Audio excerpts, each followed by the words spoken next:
स्वागत है दोस्तों। दो बड़ी खबरें लेकर आपके सामने आया हूं।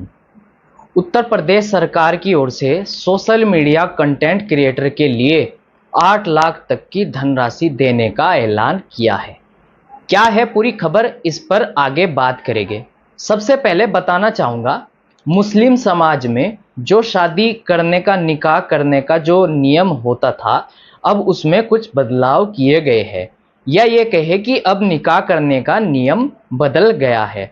दरअसल बात यह है कि अब असम में शादी और तलाक पर रजिस्ट्रेशन कराना जरूरी कर दिया है। खबर यह है, अब कोई मुस्लिम समाज में अगर कोई निकाह करता है या तलाक देता है तो उसको सरकार रिकॉर्ड में दर्ज कराना अनिवार्य है। पूरी खबर क्या है, इस पे बात करते हैं। इस रिपोर्ट को देखिएगा।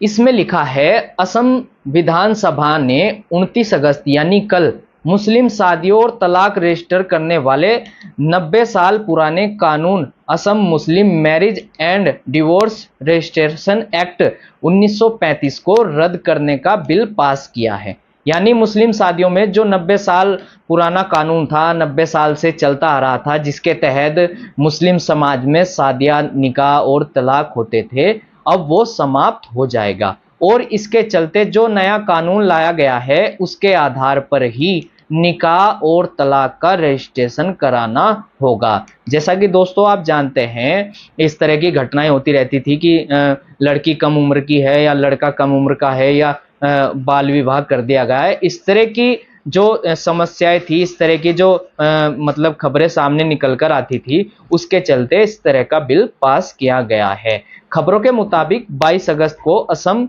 कैबिनेट ने इस बिल को मंजूरी दे दी थी। इसको लेकर असम के मुख्यमंत्री हेमंत बिस्व शर्मा ने कहा कि यह विधेयक पार्टी की राजनीति से ऊपर है। विपक्ष ने असम सरकार पर इस बिल को लेकर तंज कसते हुए इस फैसले को मुस्लिमों के प्रति भेदभावपूर्ण बताया है। असम मुख्यमंत्री का कहना है, हम इस कानून को इसलिए लाए हैं ताकि बाल विवाह रुक सके। साथ ही साथ उन्होंने कहा है, इस कानून के तहत विवाह का रजिस्ट्रेशन सरकार के साथ अनिवार्य होगा और इसमें लड़कियों के लिए 18 साल और लड़कों के लिए 21 साल की विवाह की कानूनी उम्र का उल्लंघन नहीं होगा। यानी कि जो 21 साल और 18 साल उम्र है शादी करने की, विवाह करने की, निकाह करने की, उसके चलते जो 18 साल से कम उम्र की लड़की की या 18 साल से कम उम्र के लड़के की शादी कर देते थे, उसके चलते अब ऐसा नहीं होगा। इसी उम्र के हिसाब से ही शादी, निकाह होगा और सरकार भी इसी उम्र के मुताबिक रजिस्ट्रेशन करेगी। अगर लड़के की उम्र और लड़की की उम्र कम होगी तो शादी नहीं मानी जाएगी। और शादी करने वाले यानी कि जो 18 साल से और 21 साल से कम उम्र में शादी करते हैं या उसके घर वाले करते हैं, तो उनके खिलाफ कानूनी कार्रवाई करने का भी प्रावधान बताया जा रहा है। इस समय यह खबर काफी चर्चा में बनी हुई है। चलिए अपनी अगली खबर की ओर बढ़ते हैं। दोस्तों चैनल भी सब्सक्राइब कर लीजिएगा ताकि इस तरह की खबरें मैं आपके लिए लाता रहूं।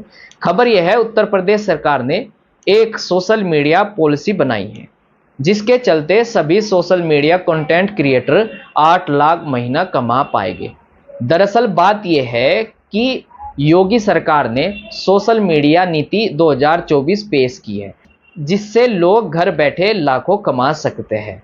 एक्स, फेसबुक, इंस्टाग्राम और यूट्यूब जैसे प्लेटफॉर्म पर अच्छे फॉलोअर्स और व्यूज वाले उपयोगकर्ताओं को सरकारी योजनाओं और उपलब्धियों की जानकारी साझा करने पर प्रोत्साहन मिलेगा। यानी सरकार द्वारा क्या योजनाएं चल रही है, सरकार योजनाओं के चलते जनता को क्या फायदा पहुंचा रही है, या सरकार ने जनता के लाभ के लिए किए कार्यों की उपलब्धियों के बारे में बताना, इत्यादि सभी प्रकार की सरकारी योजनाओं के लाभ जनता तक अपने सोशल मीडिया प्लेटफॉर्म के माध्यम से पहुंचाना होगा, जिसमें सरकार 8 लाख तक धनराशि देने की बात कर रही है। इसमें कुछ शर्तें भी है, यानी कि कुछ शर्तें और नियम भी रखे गए हैं। इस रिपोर्ट को देखिएगा। इसमें लिखा है, इस नई पॉलिसी को एक्स, फेसबुक, इंस्टाग्राम और यूट्यूब को सब्सक्राइबर और फॉलोअर्स के आधार पर 4 श्रेणियों में बांटा गया है। जिसमें एक्स, फेसबुक और इंस्टाग्राम धारक 5 लाख रुपए, 4 लाख रुपए और 3 लाख रुपए तक प्रति महीना कमा सकेंगे। इसमें यह भी लिखा है कि आपत्तिजनक कंटेंट डालने पर सरकार द्वारा कड़ी कार्रवाई भी होगी। फिलहाल सोशल मीडिया पॉलिसी को कैबिनेट की बैठक में मंजूरी दे दी गई है। सरकार के इस कदम से काफी यूट्यूबर्स को फायदा भी होगा। दोस्तों, मुझे दीजिएगा इजाजत। धन्यवाद।